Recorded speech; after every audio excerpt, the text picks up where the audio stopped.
Esta é a 10ª temporada do Desafio Profissão, um programa da equipe de orientação profissional do curso de Psicologia da PUC de São Paulo, do NASCE Orientação Vocacional, em parceria com a TV PUC. E agora conversaremos a respeito do mercado de trabalho para graduados de nível superior. E temos o prazer de receber o Márcio Postman, que é graduado em Ciências Econômicas pela Universidade Federal do Rio Grande do Sul, doutor em Ciência Econômica pela Unicamp, livre docente titular pela Unicamp. Atualmente é professor colaborador voluntário no Instituto de Economia da Universidade Estadual de Campinas e professor convidado da Universidade Federal do ABC. Eu agradeço a sua presença, Márcio. E poderíamos iniciar situando o que quer dizer esta expressão mercado de trabalho. Bom, satisfação estar com você, Silvio, nesse diálogo que vem sendo já desenvolvido há mais tempo, uma espécie de farol para a juventude que está nessa transição da escola, da universidade para o trabalho. E, geralmente, se utiliza o termo mercado de trabalho como se fosse suficiente para dar a visão mais completa do que diz respeito à nossa relação de nossa vida com o trabalho. Mas, na realidade, o mercado de trabalho, ele representa fundamentalmente a relação entre oferta e compra de força de trabalho. Então, o mercado de trabalho, de certa forma, está relacionado à existência de um emprego assalariado, uma relação de subordinação entre o contratante e o contratado pelo exercício da força de trabalho. O que significa dizer, em outro lado, que o trabalho que não está relacionado ao emprego, propriamente dito, e o recebimento de salário não seria parte do mercado de trabalho. Nós estamos falando, por exemplo, dos trabalhadores autônomos, conta própria, PJs, microempreendedores, consultores, toda essa gama de trabalhos exercidos, eles, na verdade, referem-se à venda de serviços, é uma prestação de serviços e não, de certa maneira, um contrato de compra e venda de força de trabalho. Então, de maneira mais geral, tem se utilizado, inclusive, o termo mundo do trabalho ao invés de mercado de trabalho, pois o mercado está circunscrito a essas determinações, né, do emprego assalariado, com ou sem carteira. E tudo demais que não corresponde ao emprego assalariado faria parte, então, também do exercício do trabalho, mas contemplando um mundo para além do mercado propriamente dito. Em termos, aproveitando a sua definição, para profissionais formados no nível superior, nas universidades, faculdades, centros universitários, hoje o mercado de trabalho está muito diminuído, usando a sua expressão, porque são poucos empregos assalariados. Eu estou correto nessa visão ou não? Sim, nós tivemos, basicamente, assim, olhando do ponto de vista da perspectiva histórica, a partir de 1888, quando da abolição da escravatura, quando o Brasil ingressou no capitalismo e, portanto, passou a organizar o desenvolvimento do mercado de trabalho, propriamente dito, porque não havia mercado de trabalho num país que usava a escravidão e o regime não era capitalista, era mercantilista, como sabemos. Mas, a partir de 1888, praticamente até 1990, 100 anos, nós tivemos uma expansão muito importante do assalariamento, uma conversão de trabalhadores que anteriormente eram ex-escravos, trabalhadores que vieram para o Brasil como trabalhadores imigrantes, trabalhadores miscigenados que não eram escravos, etc. Isso tudo foi se movendo para o emprego assalariado. E nós chegamos a ter, ali no final dos anos 80, alguma coisa como quase 70% dos ocupados eram assalariados. E desses assalariados, alguma coisa como 4/5 eram assalariados com carteira assinada, ou seja, estavam protegidos. Mas nós não chegamos a ter a maior parte da população, cerca de 90%, 92%, assalariados, total da ocupação, como foi a experiência de países como Estados Unidos, a União Europeia. Não é? Mas nós vimos essa trajetória. Acontece que desde que o Brasil ingressou na globalização, a partir de 1990, o comportamento do mercado de trabalho começou a apresentar outra tendência, que não foi mais a tendência do assalariamento, especialmente do assalariamento protegido, com carteira assinada.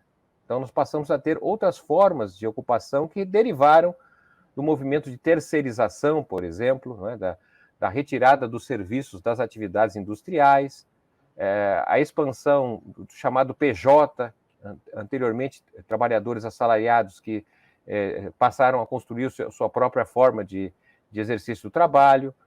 Nós tivemos a criação do microempreendedor individual, que também foi uma outra possibilidade, até mesmo de pessoas que estavam assalariadas se tornarem empreendedores. Então, isso foi mudando a característica do mercado de trabalho brasileiro e ampliando mais a ocupação não assalariada. A ocupação assalariada é a majoritária no Brasil, mas nós estamos diante de uma tendência que tem sido, inclusive, a expansão de outras formas de exercício do trabalho. Se a gente olhar o período mais curto, né, eu diria assim, o mercado de trabalho, o mundo do trabalho vinha relativamente muito bem até o ano 2014, até a metade da década passada, né, nós estávamos, poderíamos dizer assim, quase com pleno emprego. Havia desempregados, é claro, mas havia também ocupações a serem exercidas, não é? E não eram exercidas porque as pessoas talvez que estavam desempregadas não estavam preparadas, ou até mesmo quem queria contratar não sabia da existência de pessoas que estavam disponíveis para o trabalho. Então, eu diria assim, era um chamado desemprego friccional, né? Fricção entre a oferta e a demanda de mão de obra. Havia, inclusive, escassez de mão de obra qualificada, né? Ali na primeira metade da década passada, dos anos 2010. Infelizmente, a partir de 2015 para cá, a trajetória tem sido uma trajetória inversa. O país praticamente não tem crescido, sem crescimento não tem emprego, e aí o que nós estamos observando é uma expansão de formas de sobrevivência, estratégias de sobrevivência em busca de renda, em que a qualidade da ocupação decaiu muito. Então, vivemos um momento bastante preocupante em relação à quantidade de jovens que saem da universidade, que saem do ensino técnico, e estão com dificuldades em encontrar uma colocação e uma renda adequada. Infelizmente, a gente não tem dados estatísticos, né, que possam dizer desta grande parcela da população que hoje não é assalariada, tanto de nível superior como pessoas com outras formações, né, como os autônomos, por exemplo. Para o mercado de trabalho formal, a gente tem a RAIS, a gente tem a CAGED, que são dados, enfim, que se podem usar. É isso mesmo ou a gente pode obter esses dados em algum lugar? Não, de fato, o IBGE ele produz uma informação mais ampla acerca do mundo do trabalho, para usar essa expressão, não é? E isso é perceptível através das PNADs, Pesquisas Nacionais por Amostra de Domicílio, que são pesquisas amostrais, são amostras, não é? Mas elas permitem, de certa maneira, acompanhar a evolução dos que estão trabalhando, dos que não estão trabalhando, dos que estão inativos, aposentados, etc.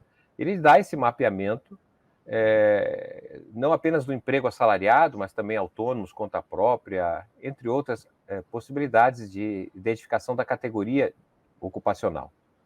Agora, um instrumento mais adequado é justamente o censo demográfico. Porque o censo, ele, de certa maneira, não é uma amostra, não é? O censo busca incorporar a toda a população. Então, é uma pesquisa mais eficaz, não é? Mas como, infelizmente, também estamos sabendo, este é o ano de 2022, é o ano que se realiza o censo que deveria ter sido feito em 2020, não foi. Então, a gente quebrou aí, como ocorreu em 1991, né, que era o censo para ser em 90, foi em 91, e esse ano esperamos que se conclua o censo de 2022. Então, nós estamos sem essa medida censitária, o último censo de 2010, então a amostragem que é feita pelo IBGE, ela é sempre olhando o censo anterior, não é? Mas é o melhor dado que nós temos. O Cadastro Geral de Empregados e Desempregados e a própria Relação Anual de Informação Social, que é um cadastro, que é uma informação que os empresários que contratam trabalhadores na forma de seletista, de assalariamento, precisam informar ao Ministério do Trabalho. Então, tem uma informação muito precisa, que é aquela que a empresa presta a partir dos trabalhadores que são contratados.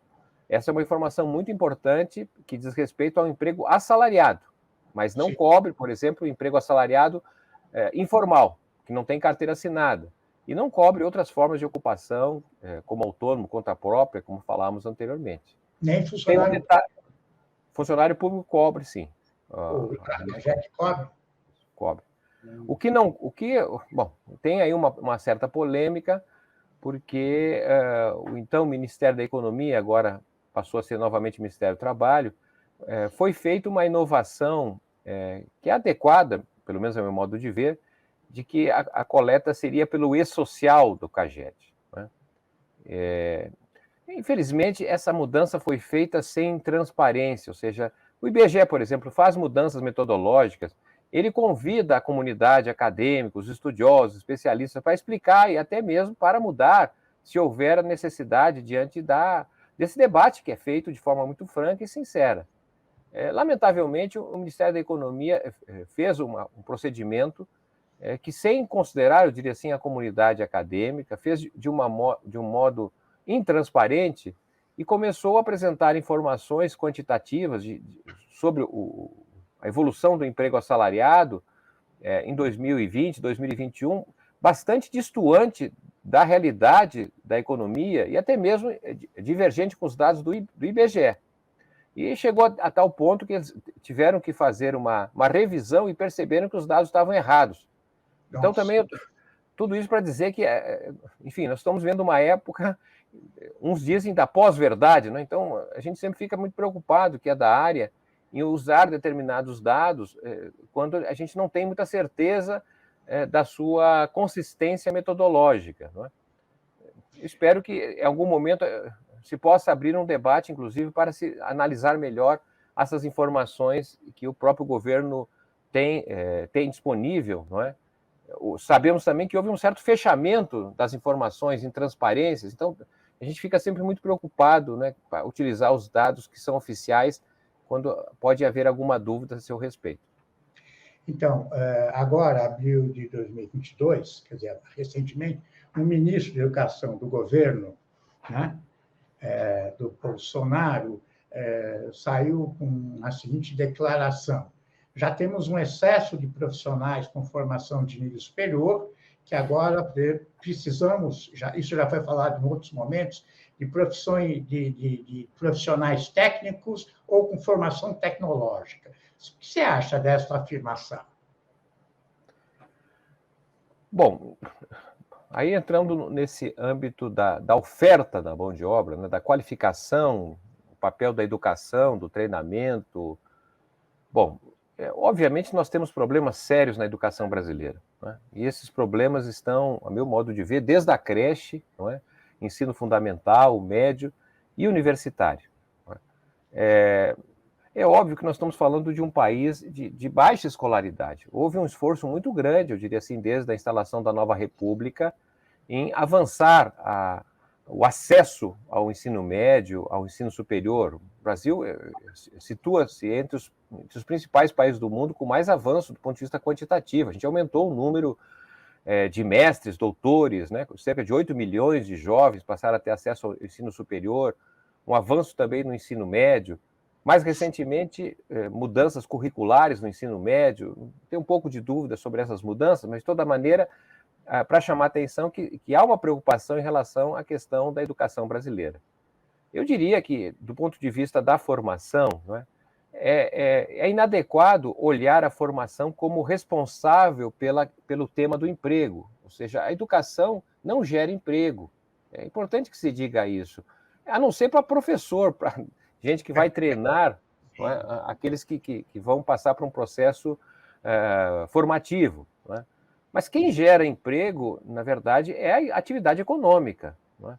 Então, no passado se dizia, né, com base numa teoria chamada do capital humano, quem tem educação, tem escolaridade, tem emprego, tem salário mais alto. Essa afirmação vem, sobretudo, quando você analisa os que estão trabalhando, que estão empregados, e percebe que os que têm maior escolaridade têm salários maiores. Mas não está dado que a pessoa, ao fazer uma universidade ou estudar mais, terá um emprego e salário maior. Imaginemos, se todos tiverem um nível universitário, obviamente que continuará tendo atividades mais simples, que não pagarão salários maiores, né? Então, essa determinação do emprego está no horizonte da economia. Então, fazer uma afirmação como essa, que já temos demais, é uma afirmação que precisaria vir assentada em que circunstâncias, né? Podemos falar aqui, por exemplo, de uma atividade que é muito importante no Brasil, que é a área de medicina. Faltam médicos no Brasil, né? Assim como faltam, eu diria assim, qualificados para essa parte da era digital que vamos falar, né? Toda a parte de tecnologia. Então, possivelmente, a definição de se há excesso ou escassez depende, na verdade, se há ou não expansão econômica. E como falamos anteriormente, o Brasil jamais resistiu, ao longo de sua trajetória econômica, 7 anos seguidos sem crescimento econômico. Então, se a economia não cresce, é muito difícil abrir postos de trabalho, por mais que as pessoas estudem. Eu acho que esse é um pouco a insatisfação, o descontentamento juvenil no Brasil, porque nós estamos vendo situações em que, inclusive, filhos de classe média, de famílias com nível de renda e escolaridade maior, não conseguem perceber, né, que os seus filhos, apesar de ter mais estudos, terem um emprego e renda melhor que os seus pais. Mas isso não é um problema da juventude que está fazendo a sua parte. O problema é que talvez o governo, a economia, não está dando a resposta que a sociedade gostaria de obter. E é verdade, parece que não é só um problema brasileiro, quer dizer, é um problema do mundo, né? Vamos dizer, do capitalismo, porque pesquisas mostram que, tanto nos Estados Unidos como na Europa, hoje a população não consegue, os jovens não conseguem reproduzir o padrão de vida que seus pais lhe deram. Tanto é que na Europa gera um termo que se desenvolveu, de geração canguru, né? Quer dizer, aquela geração que não sai de casa, e na Europa, quando a pessoa fazia 18 anos, era padrão sair de casa já. No Brasil, isso era diferente, não é? Eu concordo com você que retomando uma coisa que você falou, que essa reforma do ensino médio é nefasta, ela tem pressupostos questionáveis, devemos fazer um trabalho profundo de questionamento num novo governo que aí virá. Assim espero, pelo menos. Falando um pouco sobre perspectiva, eu sei que economista é complicado, né? Diz que é o profissional que mais erra em relação a previsões depois do meteorologista. É uma brincadeira que se faz. Em termos de futuro, você acha que profissionais de nível superior terão espaço, conseguirão conquistar espaços, né, no mercado de trabalho? Bom, concordo aí com as previsões equivocadas, né? Veja que a gente foi desaprendendo, inclusive, de tratar sobre o futuro no Brasil. Se a gente voltasse aí nos anos 80, até mesmo início dos anos 90, era comum haver estudos, livros, publicações tratando, lá nos anos 80, né, o que será o Brasil em 2020? Vai ser assim, vai ser assado? Ou seja, tinha um debate sobre o futuro. E nos dias de hoje, não é difícil encontrar alguma publicação, algum estudo, alguém falando sobre o futuro do Brasil. É uma espécie de cancelamento do futuro, uma espécie de ação sobre as emergências de curtíssimo prazo. Bem, eu estou chamando a atenção para isso porque parto do pressuposto que nós estamos vivendo uma mudança de época excepcional para o Brasil, que é essa, digamos assim, uma época digital, né? Nós vínhamos de uma era industrial, e hoje estamos vivendo uma outra era em que a gente colocou basicamente todas as informações que a gente tem disponíveis para dentro da internet, seja pelo celular, seja pelo computador. Foi lá a nossa lista telefônica, a agenda de atividades, as nossas fotos, os nossos vídeos, né, as decisões de compra, as trajetórias que a gente faz de mobilidade de um lugar para outro, utilizando algum desses aplicativos de trânsito. Não é? Bom, essa é uma era, de certa maneira, muito mais complexa, uma era que exige, inegavelmente, estudar a vida toda. Né? Eu não tenho vergonha de dizer que, pois me considero uma espécie de analfabeto digital. Né? Eu até sei aqui apertar alguns botões, entrar numa rede, um Twitter, alguma coisa assim, mas se der alguma confusão, já eu fico aqui desesperado. Tem que até buscar no meu filho para me ajudar. Né? Então, eu diria assim, eu tenho dificuldades nesta era. Não é? Bom, eu sou um professor universitário. Imaginemos outras pessoas que não têm, assim, digamos, o privilégio que a gente tem na universidade de estudar, pesquisar. Então, tudo isso para chamar a atenção que me parece que esta era recoloca o tema da educação num outro patamar, porque a gente vem da era industrial em que quem estudava eram as crianças, os adolescentes e alguns jovens que chegavam à universidade. Ao chegar à vida adulta, todo mundo sabe tudo, não se estuda mais. No máximo, lê uma revista, um livro. Né? Bom, nessa sociedade agora... Um congresso, né? Exato. Então, eu diria assim, a escola torna-se muito mais importante. Não é? É óbvio que nós precisamos de técnicos, né? Gente mais qualificada, etc. O ensino médio deveria ter um olhar muito mais adequado para esta realidade. Não é? Mas não há dúvida que a universidade vai se transformando, na verdade, não mais como um teto de chegada da educação, mas me parece cada vez mais numa espécie de piso. É a partir dali, tá certo, que a gente estaria mais preparado para lidar com o mundo do trabalho nessas condições tão complexas. Então, entendo justamente que, assim como a educação ela passa a ser fundamental, um componente que nos deve acompanhar a vida toda, dada a complexidade da vida. Né? Você olha, entra na própria televisão, mesmo na internet, está cheio de programas de gastroeconomia, vários tipo cursos de ensinamento, de aprendizado. Então, isso é uma demonstração que a gente precisará acompanhar a educação para a vida toda e não apenas por uma parte da faixa etária. Em segundo lugar, penso que o ensino superior passa a ser, na verdade, o piso pelo qual será absolutamente necessário a gente poder estar integrado nessa sociedade. Pois, do contrário, o grau de exclusão e desigualdade tende a ser muito maior. Né? Porque a educação é um princípio pela qual nós temos condições de criar a sociabilidade, condições de diálogo, não é? De visão de mundo, mas também de disciplina e formação para o próprio exercício do trabalho, seja qual for o trabalho. Falando em trabalho, tem alguns economistas ou filósofos que apontam que estamos caminhando para um mundo sem trabalho. Né? O que você acha dessa afirmação? Bom, pela robotização, pela automação, que antes o trabalho manual, repetitivo, já foi traduzido para a robotização, e que agora o trabalho intelectual vai ser suplantado pela informática ou computação. O que você acha disso? Bem, essa é uma tese que vem sendo desenvolvida pelo menos há 30 anos. Né? Ou seja, que a inovação tecnológica, que a terceira e a quarta revolução industrial seriam fortemente destrutivas do emprego. Né? Agora, olhando as informações, os dados disponíveis, por exemplo, pela Federação Internacional de Robótica, que acompanha o desenvolvimento e a internalização de robôs no sistema produtivo, o uso da inteligência artificial, ela mostrou, por exemplo, em 2019, antes da pandemia, não é, que países como Hong Kong, Coreia do Sul, Singapura, Alemanha, Estados Unidos e mesmo China são os países com maior internalização do uso de robô e inteligência artificial. Esses países não tinham problema de desemprego. As taxas de desemprego eram próximas do pleno emprego, 3% a 4%. E justamente os países que menos investimento tecnológico faziam eram os países com maior taxa de desemprego, como é o caso do Brasil. Né? Então, eu tendo a discordar desta visão, porque parto do pressuposto que nós não estamos diante de uma revolução industrial. Ela é uma revolução tecnológica, mas ela é informacional. Ela não significa a supressão do emprego, mas, sobretudo, a mudança na natureza do trabalho. Não é?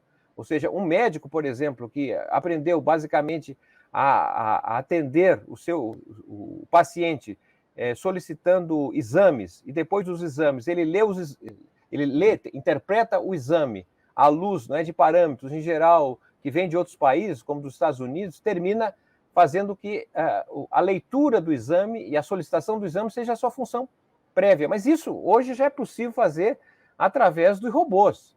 Mas isso não significa o fim do médico. Muda a qualidade do profissional em todas as áreas. É um pouco o que eu penso sobre isso. Quer dizer, você está considerando que os trabalhos vão modificar, mas eles não serão extintos, claro. Né? Eu posso dar outro exemplo, o ramo financeiro no Brasil. Em 1988, havia 1 milhão de trabalhadores no ramo financeiro. 850 mil eram trabalhadores bancários, né? O caixa do banco, o escriturário, as funções tradicionais. E tinham 150 mil trabalhadores terceirizados que exerciam as atividades de segurança e de transporte de valores. Em 2014, antes de começar a bagunça que nós estamos vivendo no Brasil, infelizmente, em 2014, o ramo financeiro tinha 1 milhão e 800 mil trabalhadores, 80% mais, e o ramo financeiro no Brasil é um dos que mais investiu em tecnologia. Os bancos são sempre muito atualizados tecnologicamente. Havia uma mudança profunda, digamos, na composição do trabalho no ramo financeiro, porque dos 850 mil trabalhadores contratados diretamente como bancários, havia reduzido para 400 mil. Mas, por outro lado, 1 milhão e 400 mil seriam trabalhadores que exerciam atividades no ramo financeiro, mas não como contratados diretamente. Por exemplo, havia em 2014 200 mil correspondentes bancários, as agências lotéricas, 800 mil trabalhadores em atividades muito próximas da atividade bancária, sem falar em mais de 100 mil autônomos. Então, mudou a atividade do ponto de vista da natureza do trabalho, ampliou a ocupação, mas a estrutura sindical representa uma parte relativamente menor, porque é só salariado. Então, isso me parece que é um mundo novo do trabalho, que precisa ser melhor conhecido e estar adequado também à questão das exigências de formação.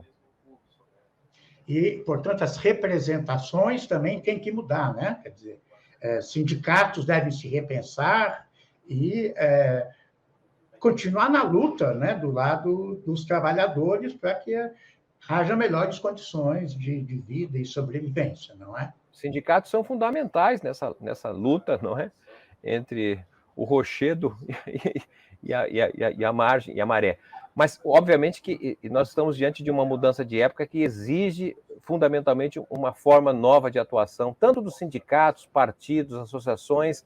É um mundo novo, pelo qual, não é? As representações são democráticas, necessárias, mas elas já estão com uma dificuldade de representar essa nova realidade. Muito bem, eu agradeço as suas colocações, a sua participação, e até o próximo Desafio Profissão.